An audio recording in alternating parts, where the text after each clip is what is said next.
السلام علیکم دوستو، واشنگٹن سے میں ہوں ثاقب الاسلام۔ آج مئی کی 17 تاریخ ہے اور یہاں امریکی دارالحکومت میں شام کے 5 بج چکے ہیں، اور آج جبکہ پوری دنیا کے اندر کرونا وائرس سے متاثر مریضوں کی تعداد 47 لاکھ اور ہلاکتیں 3 لاکھ ہو چکی ہیں، تو صرف امریکہ کے اندر مریضوں کی تعداد 15 لاکھ اور ہلاکتیں 90,000 سے زائد ہیں۔ لیکن ایک ایسے وقت میں جب ماہرین کا یہ خیال ہے کہ آنے والے چند دنوں میں امریکہ کے اندر ہلاکتیں 1 لاکھ کا حصہ کراس کر لیں گی، یعنی کہ جون کی پہلی تاریخ تک، لیکن دوسری طرف امریکہ میں لاک ڈاؤن کو نرم کرنے کا عمل بھی بتدریج جاری ہے۔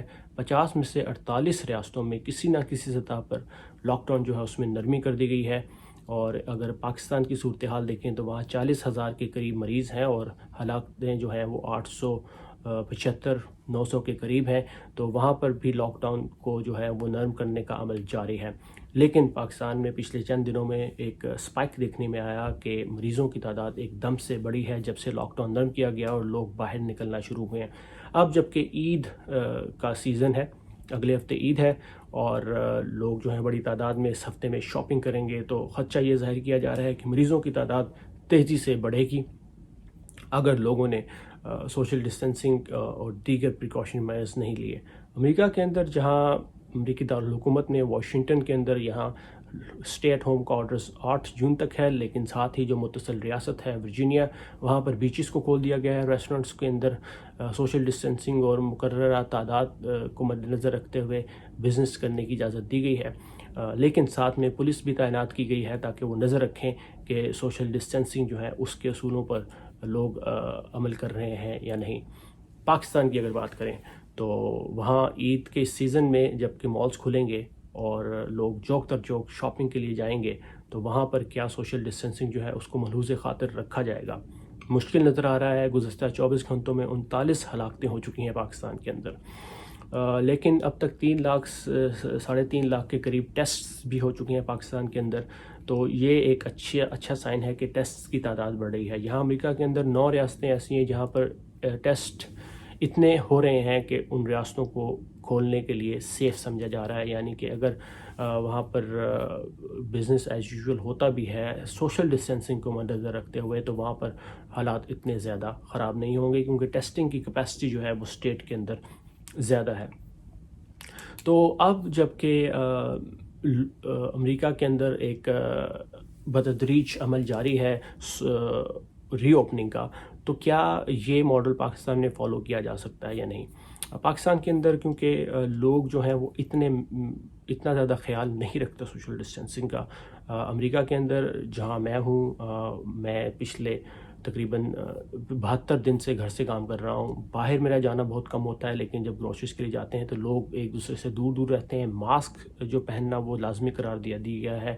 جب آپ باہر نکلتے ہیں تو آپ ماسک لوگوں نے پہنے ہوئے ہیں، 90% لوگ ماسک پہن کے باہر نکلتے ہیں اور دور دور رہتے ہیں، شاپنگ کے لیے اپنے وقت کا انتظار کرتے ہیں، کہیں پہ رش نہیں لگاتے، اور ایک باقاعدہ پرامن طریقے سے ہر چیز ہو رہی ہے۔ پاکستان میں اس سے اتنے حالات جو ہیں وہ اچھے نہیں ہیں۔ اگر ہم دیکھیں تو جو شاپنگ مالز ہیں اگر وہ کھل جاتے ہیں تو وہاں رش جو ہے وہ ایسا ہوگا کہ اس میں اس وائرس کے پھیلنے کا خدشہ بہت زیادہ ہو جائے گا۔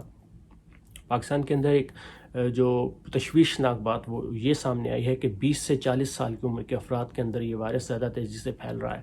تو یہ ایک ایسا ایج گروپ ہے جس کے لوگ زیادہ تر باہر ہی ہوتے ہیں، ینگ لوگ ہیں یہ سب، اور یہ باہر نکلتے ہیں، کام کرتے ہیں۔ جو آپ کا پیشہ ور طبقہ ہے، جو لوگ باہر نکل کے کام کرتے ہیں، ان کی بڑی تعداد اس ایج گروپ کی ہے۔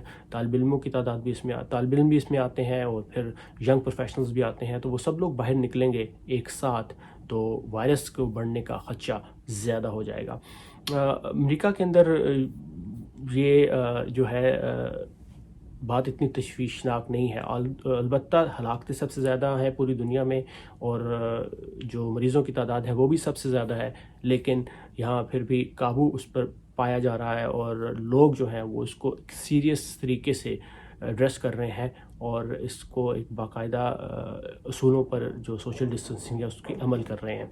تو یہی ماڈل اگر پاکستان میں ہوتا ہے، لوگ سوشل ڈسٹینسنگ پہ عمل کرتے ہیں، تو شاید اس کو کامیاب طریقے سے انجام دیا جا سکتا ہے. یعنی کہ اگر مالز کھلتے ہیں اور وہاں پر لوگ باقاعدہ ماسک پہن کر جاتے ہیں، اپنے جو لوگ بیمار ہیں وہ گھر پہ رہتے ہیں اور سوشل ڈسٹینسنگ کا خیال رکھتے ہیں، تو شاید وہاں پر بھی حالات کو کنٹرول کیا جا سکتا ہے. اب کچھ لوگ یہ بھی کہتے ہیں کہ امریکہ کے اندر کچھ نہیں ہوا، اور لوگ جو ہیں وہ کانسپریسی تھیوریز اور اس طرح کے نظریات پیش کر رہے ہیں کہ شاید یہ ایک سازش ہے. تو میں خود یہاں پر موجود ہوں ہاسپٹلس کے اندر، لوگوں سے میری بات ہوتی رہتی ہے روز. میں خود جا کے میں نے دیکھا ہے. یہاں پر مسئلہ یہ ہے کہ لاشیں نہیں دکھائی جا سکتی. لوگوں کو مطلب فیکٹس بتائے جاتے ہیں کہ اتنے لوگ ہلاک ہوئے ہیں، اتنے مریض ہیں، لیکن لوگوں کی پرائیویسی کا خیال رکھا جاتا ہے. اگر کوئی شخص ہلاک ہوتا ہے تو اس کی تدفین ہوتی ہے، تو وہ اس کو نشر کرنا کہیں پر اس کی اجازت نہیں ہے جب تک کہ اس ہلاک ہونے والے کے گھر والے یا لواحقین جو ہیں وہ اجازت نہ دیں. تو اس طرح کے لاز یہاں پر بہت سخت ہیں. قبرستانوں میں جا کر، ہسپتالوں میں جا کر، وارڈز کے اندر جا کر جو مریض ہیں اور ہلاکتیں جو ہیں ان کو دکھایا نہیں جا سکتا. اتنا آسان نہیں ہے. یہاں پہ جو پرائیویسیز کے لاز ہیں وہ نہایت سخت ہیں، اور ویسے بھی یہاں پر قانون پر جو عمل درآمد ہے اس کو یقینی بنایا جاتا ہے. اور اگر بات کریں کہ آنے والے دنوں میں ہماری زندگی کتنی تبدیل ہونے والی ہے، تو میرا تو خیال ہے کہ زندگی تبدیل ہو چکی ہے. میں خود اگر 2 مہینے سے زیادہ گھر سے کام کر رہا ہوں اور باہر نہیں نکل رہا. بہت سے علاقوں میں گھر سے کام کرنے کو اب ایک نارمل چیز سمجھا گیا ہے، اور ٹویٹر نے کہا ہے کہ شاید ہمارے جو ملازمین ہیں وہ واپس آئیں ہی نہ، وہ گھر سے کام کریں ہمیشہ. تو بہت سی چیزیں چینج ہو جائیں گی. اس میں ایک انٹرسٹنگ چیز یہ ہے کہ ہم کچھ ایسی عادتیں اپنا رہے ہیں جو شاید آنے والے دنوں میں ہمارا ایک نارمل زندگی کا طرز عمل بن جائے.